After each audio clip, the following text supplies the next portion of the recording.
Oke, ketemu lagi di bab 2. Kita mulai lagi ya. Assalamualaikum warahmatullahi wabarakatuh.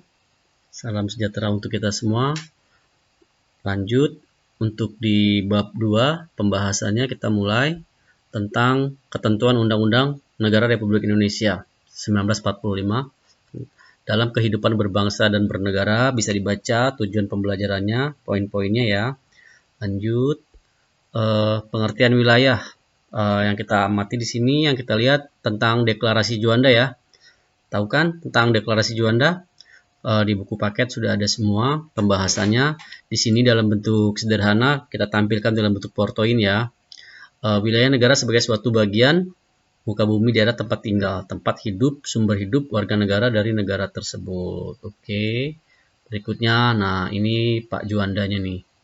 Kenapa dibilang deklarasi Juanda? Karena Pak Juanda yang mendeklarasikannya berkaitan dengan wilayah Indonesia tahun 57 ya, mengeluarkan deklarasi Juanda. Ruang lingkup wilayah masih di pembahasan. Wilayah negara meliputi bisa dibaca di poin-poinnya: perairan, daratan, dasar laut, tanah, ruang angkasa. Oke, lanjut. Kewenangan pemerintah dalam mengelola wilayah negara itu ada di dalam pasal ya. Di Undang-Undang Nomor 43 Tahun 2008 Pasal 10 Ayat 1 tentang ruang lingkup wilayah negara Indonesia. Oke, bisa dilihat kekuasaan negara atas kekayaan alam. Oke, di sini tentang tambang, kekayaan alam lainnya itu sudah diatur di dalam undang-undang bahwa pihak yang berhak menguasai kekayaan alam Indonesia itu rakyat Indonesia, penduduk, pengertian penduduk dan warga negara. Nah, sekarang pembahasannya tentang penduduk.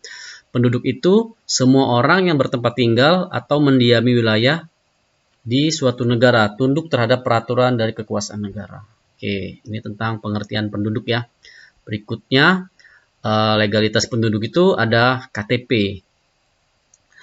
Nah, ini contoh KTP Jawa Tengah nih, KTP-nya berlaku seumur hidup ya.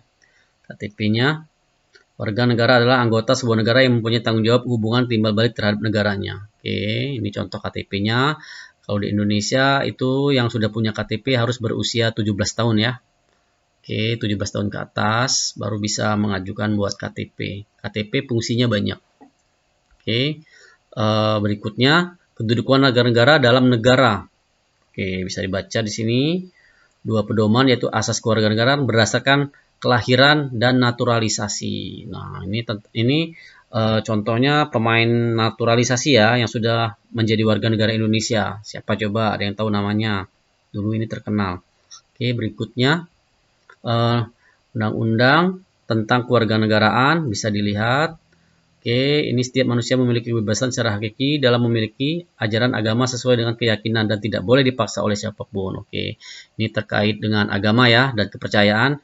Jadi tidak boleh kita memaksakan agama apapun untuk memaksa orang memeluknya. Tapi dengan kesadaran sendiri kita boleh mau beragama apapun asal tidak ada paksaan kita boleh memilih.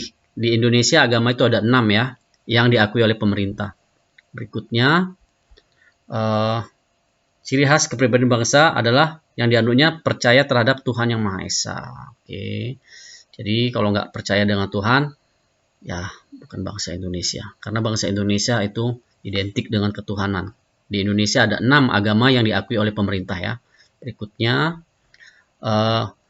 di Indonesia mengenal trikerukunan, yaitu 3 prinsip dasar aturan yang dijadikan sebagai landasan toleransi antar umat beragama. Ya, sudah kita bahas tadi, ada 6 agama di Indonesia: Islam, Kristen Katolik, Kristen Protestan, Hindu, Buddha, Konghucu. Ya, ada 6 persaudaraan agama di Indonesia itu. Agama yang ada di Indonesia dan bersaudara semuanya. Oke, berikutnya tentang pertahanan negara. Nah, di sini ada gambar bapak-bapak TNI ya sebagai benteng negara Indonesia. Oke, sebagai segala usaha untuk mempertahankan kedaulatan. Berikutnya, pandangan hidup bangsa tentang pertahanan. Nah, di sini jelas ya undang-undangnya. Berikutnya, adapun ketentuan mengenai kedudukan peran TNI serta Polri dalam pembelaan negara diatur dalam Kitab MPR tahun 2000. Nah, jadi dasar antara TNI dan Polri itu perisai Indonesia. Ya, ibaratnya kalau TNI itu pondasi, Polri itu dindingnya gitu. Jadi mereka dua instansi ini yang menguatkan bangsa kita. Berikutnya, pemerintah mengadakan program untuk penyelenggaraan pertahanan dan keamanan nasional. Ya, jika ini tentang pertahanan ya. Oke, berikutnya bela negara. Nah, ini ada bela negara. Jadi prinsip upaya bela negara adalah sikap perilaku warga negara yang dijiwai dengan kecintaan negara Republik Indonesia sesuai Undang-Undang 45 ya. Kelangsungan hidup bangsa negara. Oke. Berikutnya nilai-nilai bela negara, cinta tanah air, kesadaran berbangsa dan bernegara. Oke, bisa dibaca poin-poinnya tentang rela berkorban, memiliki kemampuan bela negara. Nah, oke.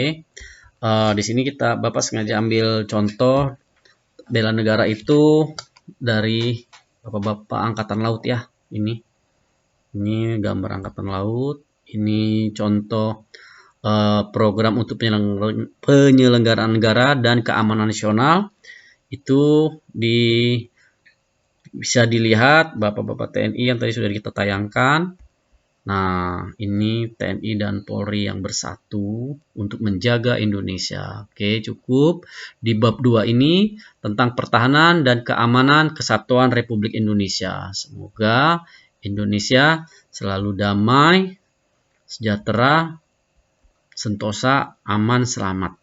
Terima kasih untuk yang sudah mendengarkan dan menyimak PowerPoint yang sudah dibuat. Sampai ketemu di pembahasan bab 3 ya. Assalamualaikum warahmatullahi wabarakatuh. Terima kasih.